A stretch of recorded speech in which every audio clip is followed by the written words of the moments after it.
कभी कभी कुछ लोगों को ये गलत फहमी हो जाती है कि लोग उनका बहुत आदर करते हैं, सत्कार करते हैं। पर कई बार ये आदर उनका नहीं हो रहा होता है, ये उनकी पोस्ट, उनकी पदवी या जिस स्थान पर वो बैठे हैं, जिस कुर्सी पर वो बैठे हैं, एक्चुअली उसका आदर हो रहा होता है। आज की कहानी ये है कि एक इंसान एक मीटिंग में गया होता है, सेमिनार होता है, और वो कुछ पहले वहाँ पहुँच गया होता है।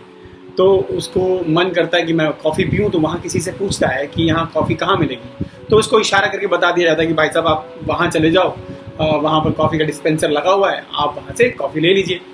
तो वहाँ पर प्लास्टिक के गिलास पड़े होते हैं और कुछ पेपर के गिलास पड़े होते हैं। तो पेपर के गिलास लेता है और उसमें कॉफ़ी भर के पीने लगता है। तो वहाँ दूसरे लोग भी आते हैं और उससे, जैसे आमतर हम लोग जब भी किसी सेमिनार वगैरह में जाते हैं तो एक दूसरे से बातचीत करते हैं, दोस्ती बढ़ाते हैं। तो एक आदमी उनसे बातों बातों में पूछने लगता है कि सर आप पहले कभी यहाँ आए हैं? तो बड़ा मुस्कुराते हुए जवाब देते हैं, हाँ शायद मैं पहली बार ही आया हूँ, क्योंकि पिछली बार जब मैं यहाँ आया था तो मेरे घर तक मुझे एक गाड़ी लेने आई थी जो यहाँ तक पहुँची, और यहाँ पर भी किसी ने मेरी गाड़ी का दरवाज़ा मेरे लिए खोला और वो बड़े ही अदब से मुझे सेमिनार के लिए अंदर लेके गया। और अंदर, क्योंकि हम थोड़ा जल्दी पहुंच गए थे, तो एक अच्छे से सेरामिक ग्लास के अंदर मुझे कॉफ़ी पूछी गई और उसी तरह से, जिस तरह से मैं आया था, मेरी विदाई भी हुई। पर आज मुझे उस तरह का ट्रीटमेंट नहीं मिला है, क्योंकि मुझे आज समझ में आया कि जो भी उस वक्त मेरे साथ हो रहा था वो मेरी पोजीशन की वजह से था। क्योंकि उस वक्त मैं एक आर्मी चीफ कमांडर हुआ करता था और आज मैं रिटायर हूँ। तो मेरी पोस्ट को सलाम किया जा रहा था, मुझे नहीं। तो थोड़ी देर में एक लड़का वहाँ से आता है और वो उनके पैर छू लेता है और उनसे कहता है कि गुरुजी आप कैसे हो? सर आप कैसे हो? गुरुजी नहीं, सर आप कैसे हो? सब कुछ ठीक ठाक है? पर वो उनको पहचान नहीं पा रहे होते हैं। तो वो उनसे पूछते हैं कि आप कौन हो? मैं आपको नहीं पहचान रहा।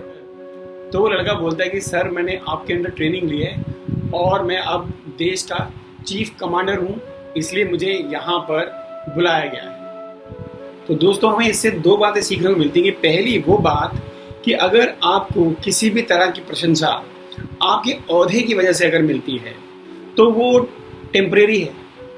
जब तक आप उस ओहदे पे हैं तो लोग आपको दुआ सलाम करेंगे, और जैसे ही आपकी वो कुर्सी गई आप नॉर्मल हो जाएंगे। वही लोग जो कल आपको सलाम ठोकते थे आपको शायद नमस्ते भी ना करें। और आपकी कमाई क्या है? वो लड़का जिसने उसके पैर छुए, वो एक्चुअली आपकी कमाई है, वो आपके साथ हमेशा जिंदगी भर रहने वाली है। तो कभी भी अपने ओहदे के घमंड में ना रहें, क्योंकि वो घमंड एक दिन टूट जाएगा।